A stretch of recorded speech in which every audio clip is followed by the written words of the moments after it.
Google Sheets гэж юу вэ? Google Sheets гэдэг нь онлайн хүснэгтийн програм юм. Google Sheets нь Microsoft Excel-тэй зохицож ажилладаг тул бид Excel-ийн файлуудыг Google Sheets-д шууд байршуулад хаанаас ч үзэж хинтээж дундаа ашиглаж болно.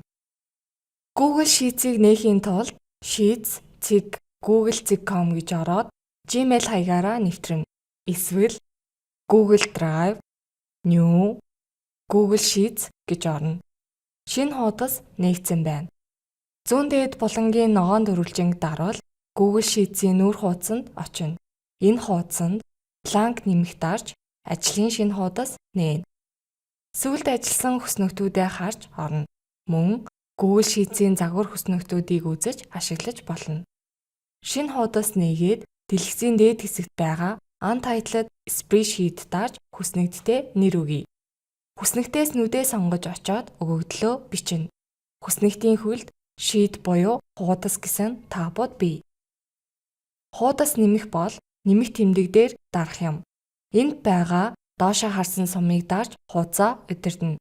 Хуудсыг устгаж, ховилж, хуулж, нэрийг нь өөрчилж, өнгийг нь сольж, хамгаалалт хийж, нууж, мөн байрлалыг нь өөрчилж болно. Мөн тухайн таабыг дарж байгаад зөөж болдог. Өгөгдөл оруулчихсан байгаа өөр нэг хүснэгт рүү очие. Касын тайлан байна. Энэ хүснэгтийг ашиглан тооцоо хийхэд өргөн хэрэглэгддэг pivot table функцийг танилцуулъя. Pivot table бол өгөгдөлд олон янзаар дүн шинжилгээ хийх арга юм. Зардалд сар сараар нь шинжилгээ хийхийн тулд шинжлэх хэсгийг сонгоод data pivot table даръя. Rows хэсэгт зардлын төрөл, columns хэсэгт сар, values хэсэгт кредит гэсэн багныг сонголоо. Эмхтгсэн хүснэгт маань ийм байдалтай гарч байна. Хэрвээ их өгөгдөл дээр ямар нэг утга өөрчилбөл pivot table-ийн утга автоматар өөрчлөгдөх юм. Шинжилгээ хийхдээ утгуудын нийлбэрээр тоогоор, дунджаар, хамгийн их эсвэл хамгийн бага утгаар болон бусад статистик утгуудаар сонгож дүн шинжилгээ хийж болно. Microsoft Excel-ийн хүснэгтийг Google Sheets-д хэрхэн оруулахыг харцгаая.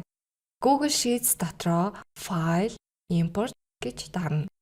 Энд би Google Drive-д байгаа файлаа сонгож болно. Бусдын шеэрлсэн файлаас сонгож болно. Саяхан ашиглаж байсан файлаа импортлж болно. Эсвэл компьютероосоо файл оруулж болно. Компьютероосоо файл оруулахыг сонгоод Microsoft Excel-ийн баримтаа ачааллаа.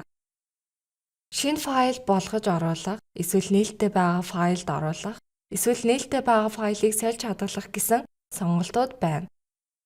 Сүүлийнхээ сонгоод import даръя. Файлдаа нэр өгье. Google Sheets-ийн нүүр хуудас руугаа буцлаа. Файл маань импортлогдсон хэсэг орж ажиллаж болж байгаа хэсгийг шалгаж байна.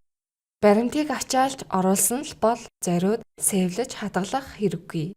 Google Sheets бүх өөрчлөлт автоматар хадгалагдана.